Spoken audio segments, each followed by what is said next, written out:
El martes fue el primer día del juicio penal del fiscal especial John Durham contra Igor Danchenko, la principal fuente del expediente Steele.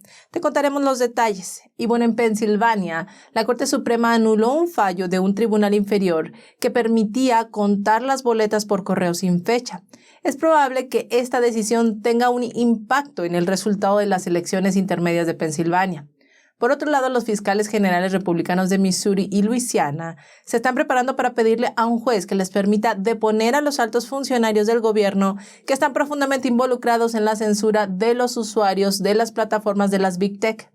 Hoy es jueves 13 de octubre y estas son las noticias. Gracias por acompañarnos. Comenzamos. El martes fue el primer día del juicio penal del fiscal especial John Durham contra Igor Danchenko, quien, como recordamos, es la principal fuente del expediente Steele. Durham acusa a Danchenko de mentirle al FBI sobre múltiples temas. Brian Auten, analista senior del FBI, testificó en la investigación criminal de Durham. Auten fue parte del equipo de investigación del Crossfire Hurricane y entrevistó a Danchenko y a Steele sobre la supuesta conexión entre el expresidente Trump y Rusia. Cuando Durham preguntó si el FBI le ofreció a Steele algún incentivo para proporcionar evidencia que lo corroborara, Auten respondió que sí. Él dijo lo siguiente y lo cito. Al señor Steele se le ofreció hasta $1 millón por información que podría ayudar a probar las acusaciones. Sin embargo, Auten dijo que Steele se había negado. Él dijo, Steele dijo no y que solo discutiría caracterizaciones de fuentes, pero no nombres de fuentes. A pesar de que el FBI no tenía pruebas que lo corroboraran, Auten confirmó que en menos de 20 días después de la reunión con Steele, la agencia se basó en el expediente para la solicitud inicial de FISA. Cuando Durham preguntó si el FBI tenía alguna evidencia que corroborara el expediente Steele para la fecha en que la agencia solicitó una orden de arresto FISA para espiar a Carter Page, el asesor de Trump, la respuesta de Auten fue que no. En Pensilvania, la Corte Suprema anuló un fallo de un tribunal inferior que permitía contar las boletas por correo sin fecha. Es probable que esta decisión tenga un impacto en el resultado de las elecciones intermedias de Pensilvania. Teddy Reader perdió ante su oponente demócrata por solo 5 votos. Su derrota en su candidatura del 2021 para el Tribunal de Causas Comunes del Condado de Hyde, Pensilvania, se dio después de contar 257 votos en ausencia sin fecha. En mayo, cuando David Reader presentó la demanda, el panel de 3 jueces del Tribunal de Apelaciones del Tercer Circuito emitió un fallo que decía que los funcionarios electorales deberían contar las boletas de las elecciones que recibieron a tiempo por correo, independientemente que no hubiera fecha en los sobres. La campaña del candidato republicano al Senado de Pensilvania, el Dr. Oz, argumentó que el fallo del Tribunal Inferior estaba equivocado y tendría un impacto negativo en futuras elecciones en el estado, por lo que se unieron a David Reader para presentar una apelación. Así que ahora la decisión de la Corte Suprema finalmente les ha dado lo que querían. Por otro lado, John Fetterman, el oponente del Dr. Oz, después del derrame cerebral que sufrió en mayo, no ha recuperado completamente la audición. Dasha Burns, la reportera de NBC, reveló que el martes pasado durante su entrevista, Fetterman necesitaba subtítulos para comprender las preguntas que le hizo la reportera. Ella dijo lo siguiente. Mi productor, nuestro equipo y yo encontramos que esa pequeña charla antes de los subtítulos fue difícil debido a los problemas del procesamiento auditivo que ya mencioné. La noche anterior, durante la entrevista con MSNBC, los ojos de Fetterman apartaron la mirada de la cámara para aparentemente leer subtítulos en un dispositivo en la parte inferior derecha. El mismo patrón visual de los ojos de Fetterman, que parecían leer subtítulos cerrados, fue visible en la entrevista de Burns. Esta podría ser la probable razón por la que Fetterman se ha negado a participar en un debate de campaña con el Dr. Oz.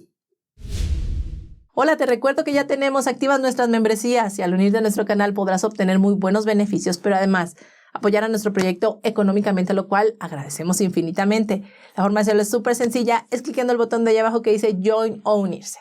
También otra manera de apoyar a nuestro proyecto es dándole me gusta a la emisión de hoy y suscribiéndote a nuestro canal, así que no dejes de hacerlo. Muchísimas gracias por tu apoyo y continuamos. Y bueno, los fiscales generales republicanos de Missouri y Luisiana se están preparando para pedirle a un juez que les permita deponer a los altos funcionarios del gobierno que están profundamente involucrados en la censura de los usuarios de las plataformas de las Big Tech. Los demandantes han proporcionado al Departamento de Justicia una lista inicial de personas que quieren llevar a declarar. La oficina del fiscal general de Missouri, Eric Schmidt, dijo que la moción le pedirá al juez de distrito de los Estados Unidos, Terry Doughty, que le dé luz verde a las declaraciones de varios acusados clave y se negaron a proporcionar más detalles sobre qué acusados les gustaría que declararan. Los acusados más conocidos son Joe Biden, por supuesto, la secretaria de prensa de la Casa Blanca, Karine Jean-Pierre, el cirujano general Vivek Murthy, el secretario de Salud Javier Becerra, el asesor presidencial el Dr. Anthony Fauci y el secretario de Seguridad Nacional Alejandro Mayorkas. El caso fue presentado a principios de este año y, como les informamos anteriormente, el gobierno intentó pedirle al juez que desestimara el caso, pero el juez Doughty se negó. Con base en la evidencia que hasta el momento varios departamentos gubernamentales, incluidos la Casa Blanca, la FDA, el FBI y más de 67 funcionarios gubernamentales, incluidos Rob Flaherty, que es asistente adjunto de la Casa Blanca, han sido nombrados involucrados en la represión de la libertad de expresión. Los mensajes mostraban claramente a Flaherty presionando a los trabajadores de Facebook para que intensificaran la moderación del contenido. Flaherty escribió en un mensaje a un empleado de Facebook cuyo nombre fue tachado y decía lo siguiente: "Seguimos preocupados por la información errónea y desinformativa en el feed y en los grupos, además del amplio alcance del contenido que induce a la vacilación en su plataforma". Después, Facebook comenzó a enviar informes regulares sobre el asunto a Flaherty y a otros funcionarios de la Casa Blanca. Y bueno, cada vez es más evidente que el gobierno está detrás de la supresión de la libertad de expresión por parte de las grandes corporaciones.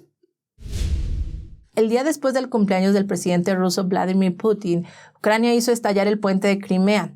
Este regalo de cumpleaños realmente enfureció a Putin. El lunes, Rusia lanzó los mayores ataques con misiles contra varias ciudades ucranianas, incluida Kiev. Esto intensificó rápidamente la situación entre Rusia y Ucrania. El presidente francés Emmanuel Macron dijo que la naturaleza de la guerra había cambiado y el Grupo G7 celebró recientemente una reunión de emergencia con el presidente ucraniano Zelensky. El puente de Crimea es el proyecto insignia de Putin. Fue diseñado para recordar la anexión de la península de Crimea a Rusia en el 2014. Así que, como represalia por el ataque al puente de Crimea, el lunes las fuerzas rusas lanzaron un ataque con misiles de largo alcance contra la infraestructura energética, militar y de comunicaciones de Ucrania. Putin describió el ataque al puente de Crimea como un acto de terror y amenazó con realizar más bombardeos. Putin dijo el lunes que nadie debería tener dudas. Dijo que si Ucrania continúa llevando a cabo acciones terroristas en su territorio, la respuesta de Rusia será dura y su escala corresponderá al nivel de amenaza para Rusia. Alexei Chesnakov, ex alto funcionario del Kremlin y asesor sobre política ucraniana, dijo que el bombardeo de Kiev y otros centros de población marca una nueva etapa en la guerra rusa a Ucrania.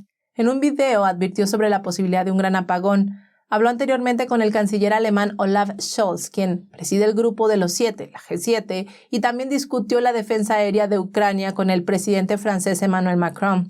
Estaremos atentos para ver qué rumbo toma este conflicto. Llegamos al fin de la emisión de hoy. Gracias por acompañarnos hasta aquí. Como de costumbre, te recuerdo que puedes unirte a nuestra sala de chat en Telegram y seguirnos por YouMaker, la plataforma libre de censura. Los links, como de costumbre, los encontrarás en la cajita de descripción. Muchísimas gracias por tu atención. Nos vemos el día de mañana y recuerda, sigamos en búsqueda de la verdad.